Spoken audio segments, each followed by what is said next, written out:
Assalamualaikum warahmatullahi wabarakatuh. Perkenalkan, saya Ibu Sri Purwaningsi. Untuk guru fisika, saya akan memberikan materi fisika peminatan untuk kelas 12 MIPA. Langsung saja kita mulai pada materi awal pertemuan kita, yaitu tentang rangkaian arus searah. Di sini untuk rangkaian arus searah berarti nanti itu ada temannya juga, namanya rangkaian arus bolak-balik, dan akan kita bahas setelah kita menyelesaikan pembahasan rangkaian arus searah. Untuk rangkaian arus searah di sini nanti ini bisa mengalir dalam rangkaian listrik tertutup. Nah, nanti namanya ada rangkaian listrik tertutup otomatis, nanti juga ada lawannya, yaitu rangkaian listrik terbuka. Nah, seperti apa nanti rangkaiannya? Kita akan melihat peragaannya. Nah, setelah itu rangkaian listrik tertutup nanti akan kita buktikan, benar nggak sih bahwa rangkaian arus searah ini hanya mengalir dalam rangkaian listrik tertutup, tidak dalam rangkaian listrik terbuka. Nanti bisa kita buktikan. Nah, selanjutnya rangkaian listrik tertutup ini itu dia akan menghasilkan arus listrik. Arus listrik ini itu nanti berupa aliran muatan listrik atau Q. Sementara dari rangkaian listrik tertutup ini pula itu kita nanti akan menentukan besaran-besaran yang berhubungan dengan rangkaian arus searah. Ada besaran apa saja? Yang pertama itu nanti ada besaran sumber tegangan atau V, kita singkat lambangnya. Kemudian besaran hambatan atau kita sebut juga nama lainnya dengan resistansi atau lambangnya itu adalah R. Dan sumber tegangan ini akan menghasilkan besaran energi dilambangkan dengan W. Sementara energi itu nanti akan bisa kita gunakan persamaannya untuk menentukan besaran daya, lambangnya itu P. Sementara itu untuk hambatan yang lambangnya R itu nanti akan membentuk yang namanya rangkaian listrik majemuk, kemudian rangkaian seri, rangkaian paralel. Dan hambatan ini atau R itu bergantung pada faktor-faktor. Yang pertama itu ada panjang kawat. Kemudian yang kedua ada luas penampang kawat. Yang ketiga itu ada jenis bahan. Jadi jenis bahan ini maksudnya adalah kawat itu terbuat dari apa, jenis bahannya apa, mungkin dari tembaga kah, mungkin dari kuningan kah. Kemudian yang keempat adalah faktor suhu. Nah, nanti semuanya ini akan kita pelajari bersama. Saya kembalikan lagi di sini untuk rangkaian listrik tertutup. Tadi dikatakan bahwa rangkaian arus searah itu hanya bisa mengalir dalam rangkaian listrik tertutup. Nah, sekarang kita akan melihat peragaan rangkaian listrik tertutup dan rangkaian listrik terbuka. Posisi seperti ini adalah bisa kalian lihat. Jadi yang namanya kabel konduktor itu ada di dalam atau kawat penghantar konduktor itu berada posisinya di dalam kabel ini. Nah, jadi posisi yang seperti ini yang warnanya rada kuning ini kita sebut dia dengan kawat penghantar atau kawat konduktornya. Kenapa? Karena kalau kita pegang bagian luarnya ini terbuat atau dilapisi oleh plastik dan ini bersifat isolator bukan konduktor lagi ya. Jadi yang namanya kawat penghantar itu yang bagian dalamnya ini setelah kita kupas plastik pelindungnya seperti itu sehingga dia akan bersifat sebagai penghantar listrik yang baik atau konduktor. Nah, si kawat penghantar ini dia juga memiliki panjang. Berapa panjangnya ini nanti bisa kita ukur sesuai dengan kabel yang ada gitu kan. Kemudian tadi ini akan mempengaruhi hambatan. Kemudian luas penampang kawat bisa disaksikan ya bahwa kawat ini dia pasti bentuknya itu kalau kita perjelas dia akan membentuk luas penampangnya itu membentuk lingkaran ya. Selanjutnya, nah ini jenis bahan kawatnya ini terbuat dari apa? Kebetulan di sini warnanya kuning, berarti mungkin ini terbuatnya karena kuning ini terbuatnya dari tembaga. Dan yang keempat itu nanti faktor suhu. Suhu itu adalah derajat panasnya. Nanti panasnya itu akan dihasilkan dari energi yang keluar dari rangkaian listrik tersebut. Oke. Di sini selain kawat penghantar, kita juga menggunakan baterai 2 buah. Kemudian baterai ini untuk lebih memperjelas kita berikan tempatnya. Di mana tempat baterainya ini bisa Anda lihat di sini. Di sini posisinya kutub positif, kemudian di sini posisi kutub negatif, dan baterai yang satunya di sini dia posisi kutub negatif dan di sini posisi kutub positif ya. Nah, kemudian dihubungkan dengan satu buah lampu. Nah, ini posisi seperti ini, kedua penghantar ini masih dalam kondisi terputus. Ini namanya rangkaian listrik terbuka. Apa yang terjadi dengan lampunya? Ternyata lampunya ini tidak menyala gitu kan, karena rangkaian listriknya terbuka. Nah, sekarang tadi dikatakan bahwa rangkaian arus arah itu hanya mengalir dalam rangkaian listrik tertutup. Caranya ya kita harus hubungkan kedua kawat penghantar tadi ini yang masih sama-sama terbuka ini atau terputus ini. Nah, itu nanti Anda lihat apa yang terjadi pada lampu ini. Dan salah satu contoh dari sumber tegangan arus arah itu adalah baterai ini. Selain baterai, itu juga bisa kita dapati pada aki dan pada sel volta. Dalam hal ini kita menggunakan dua buah baterai ini. Dan untuk rangkaian arus arah, cirinya itu dia itu aliran arusnya mengalir dari kutub positif ke kutub negatif. Di sini kutub positif, di sini kutub negatif ya. Kita buktikan. Ini sekarang kita buat dia rangkaian listriknya tertutup. Kita hubungkan kedua kawat penghantarnya ini sampai terhubung. Nah, setelah terhubung, ternyata apakah yang terjadi dengan bohlam tersebut? Menyala. Artinya sekarang di sini terdapat aliran arus searah karena terdapat dalam rangkaian listrik yang tertutup. Ini sudah kita hubungkan kawat-kawat penghantar yang terputus tadi. Kemudian jadi ciri dari rangkaian arus arah tadi sudah saya katakan, dia itu mengalir dari positif ke negatif. Nah, ini buktinya, ini positif ke negatif. Sekarang kalau misalnya positif ini positif ini kita ketemukan dengan positif juga, apa yang terjadi dengan lampu ini? Ini kita buktikan bahwa arus arah itu mengalirnya dari positif ke negatif. Kalau misalnya dari positif ke positif, jadi positif kita ketemuin sama positif, apa yang terjadi dengan lampunya? Oke, kita perhatikan, ini kita balik, jadi positif kita ketemuin sama positif ya. Oke, ternyata apa yang terjadi dengan lampunya? Tidak ada aliran arus. Ini membuktikan bahwa rangkaian arus arah memang itu mengalirnya dalam rangkaian listrik tertutup dan dia mengalir dari positif ke negatif. Dari positif ke negatif. Tidak bisa dari positif ke positif ataupun dari negatif ke negatif. Oke ya, saya rasa jelas sekali untuk ciri rangkaian arus arahnya. Sekarang untuk arus bolak-balik saya akan berikan contoh dalam hal ini. Apa sih bedanya dengan arus searah tadi?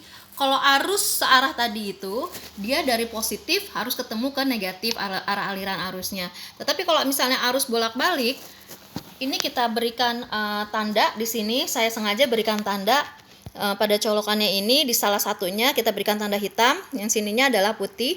Nah, ini kalau posisinya kita colokan pada sebuah stop kontak, misalnya posisi awal pertama, ini lubangnya di sini, kita masukkan ini untuk yang posisi hitam.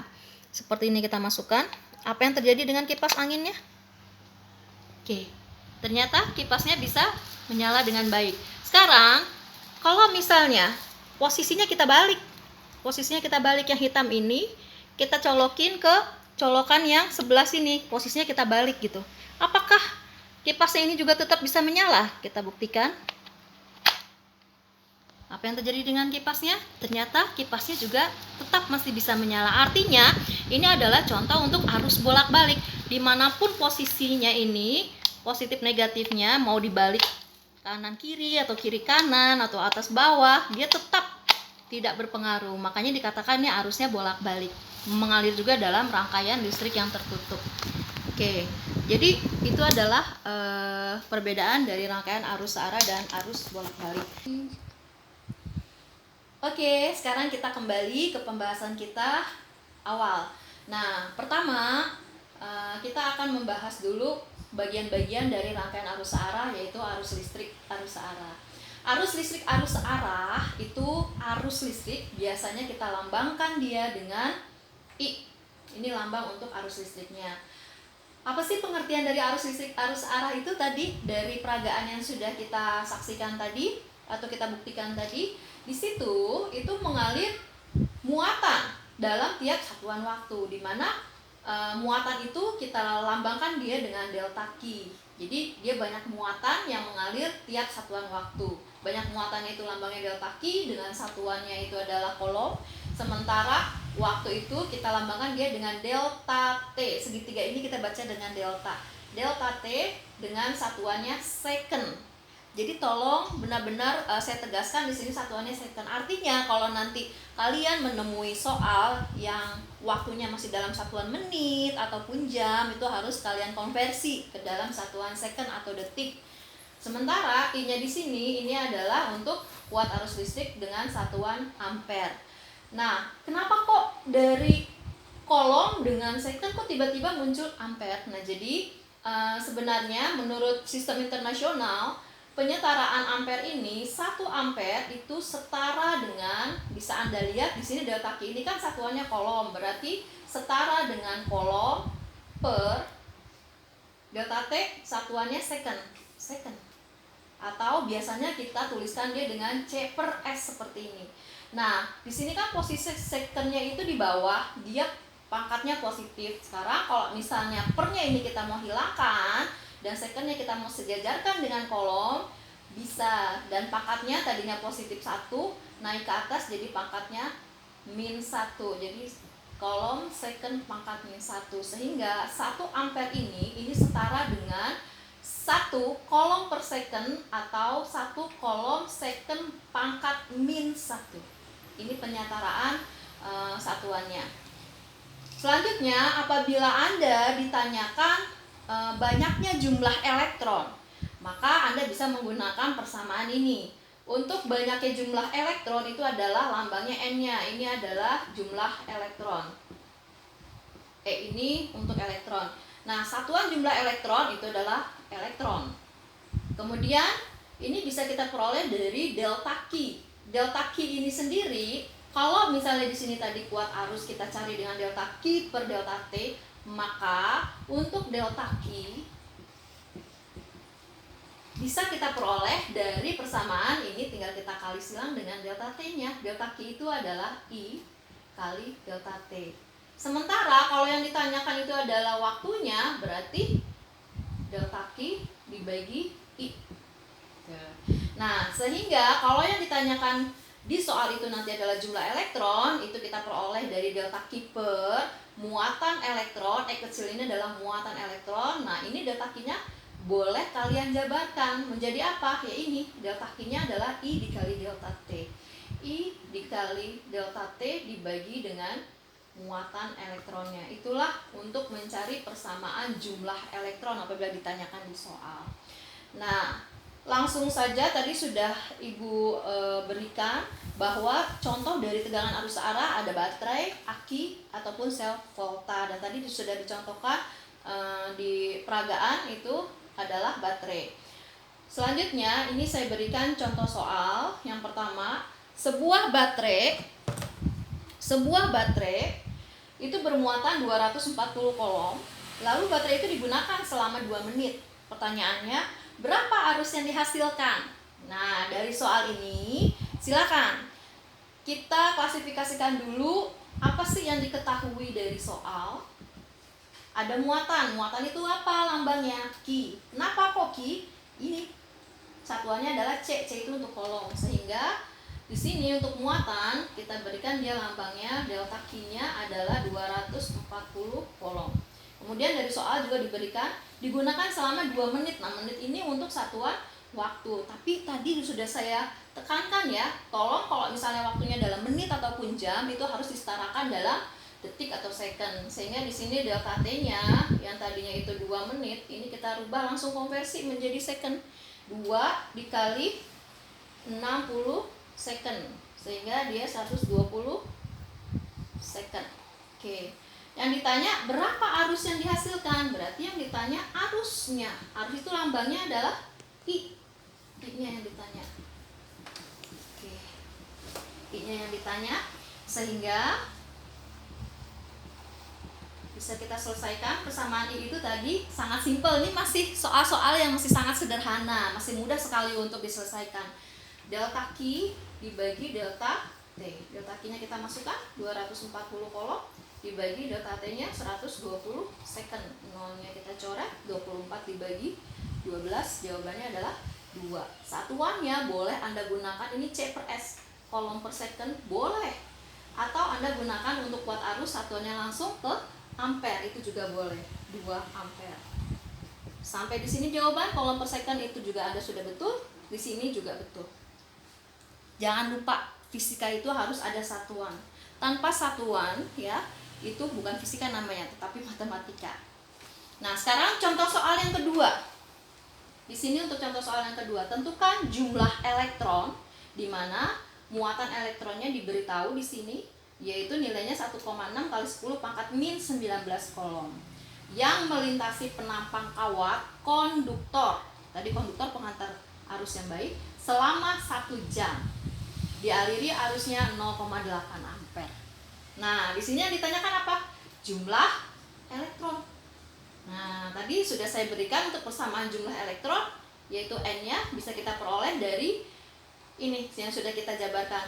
I dikali delta T dibagi muatan elektronnya dibagi E kecilnya. Berarti dari soal ini pembahasannya, jadi pembahasan untuk contoh soal yang nomor 2 kita tuliskan dulu seperti yang sistematikanya. Dari soal itu diketahui untuk yang nomor 2 E kecil ini adalah tadi muatan elektronnya. E-nya 1,6 kali 10 pangkat min 19 kolom. Kemudian melintasi penampang kawat konduktor selama 1 jam. Berarti 1 jam itu adalah waktunya ya. Delta T-nya 1 jam, langsung kita konversi menjadi detik atau second, dimana 1 jam ini berarti 1 dikali 1 jam itu adalah 3600 detik atau second, 3600 second ya. Kemudian dialiri arus 0,8 ampere, berarti arus itu adalah tadi I-nya 0,8 ampere. Nah, apa sih yang ditanya dari soal? Adalah jumlah elektron. Tadi jumlah elektron lambangnya adalah N kecil. Nah, jadi untuk menjawab jumlah elektronnya, N-nya sama dengan, langsung kita pergunakan persamaan ini. I dikali delta T dibagi muatan elektronnya. I-nya kita masukkan 0,8, ini bisa kita tulis juga biar mudah untuk penyelesaian perhitungannya. Kita tuliskan menjadi 8 kali 10 pangkat min 1, bisa ya. Kemudian yang ini 3600 bisa kita tuliskan menjadi 3,6 kali 10 pangkat 2 second. Karena 10 pangkat 2 itu 100 ya. Sorry, berarti 3,6 kali 10 pangkat, kan komanya kita taruh di sini. Kemudian angka di belakang koma ada 1, 2, 3. Jadi di sini pangkat 3 second. Oke. Ini bisa kita masukkan ke sini supaya kita nanti mudah untuk perhitungannya. I-nya masukin 8 kali 10 pangkat min 1, karena di sini desimal 0,8. Jadi artinya 8 per 10 atau 8 kali 10 pangkat min 1. Dikali delta T-nya kita masukkan 3,6 kali 10 pangkat 3 dibagi, nah ini muatan elektronnya 1,6 kali 10 pangkat min 19. Nah, sekarang karena di sini bentuknya perkalian dan pembagian, tidak ada penjumlahan dan pengurangan, berarti angka yang depannya dulu yang kita selesaikan. 8 dikali 3,6. 8 dikali 3,6. 8 kali 3,6 hasilnya adalah 28,8 kali 10 pangkat min 1. Di sini kan 10-nya pangkat min 1. Kemudian di sini 10-nya pangkat 3. Jadi min 1 plus 3. Sisanya adalah pangkat 2 dibagi 1,6 kali 10 pangkat min 19. Oke. 28,8 dibagi 1,6. Jawabannya adalah, jadi jawabannya adalah ini ya, 28,8 dibagi 1,6, 18 ya kan? Boleh silakan kalian juga menghitungnya. 18 kali ini 10 pangkat 2 di atas, kemudian yang bawah ini 10 pangkat min 19. Kita naikin pangkat yang 19 ini, kita naikin ke atas 10 pangkatnya jadi 10, tadinya di bawah pangkatnya negatif, ke atas jadi positif, dikali ininya kita tulis lagi 10 pangkat 2. Jadi jawabannya 18 kali, nah ini 19 tambah 2, 21. 10 pangkat 21 satuannya adalah elektron. Dan ini bisa juga Anda tulis kalau misalnya mau dijadiin 1,8, berarti pangkatnya 10-nya 10 pangkat, ini tinggal ditambahin sini 10 pangkat 1 dari 21 jadi 22 elektron. Nah, boleh 18 kali 10 pangkat 21, boleh 1,8 kali 10 pangkat 22 elektron. Itu jawaban untuk yang contoh soal nomor 2. Baik, untuk pembahasan yang berikutnya mengenai sumber tegangan, kemudian energi, daya, dan hambatan, kita akan lanjutkan pada pembahasan pertemuan berikutnya. Terima kasih. Assalamualaikum warahmatullahi wabarakatuh.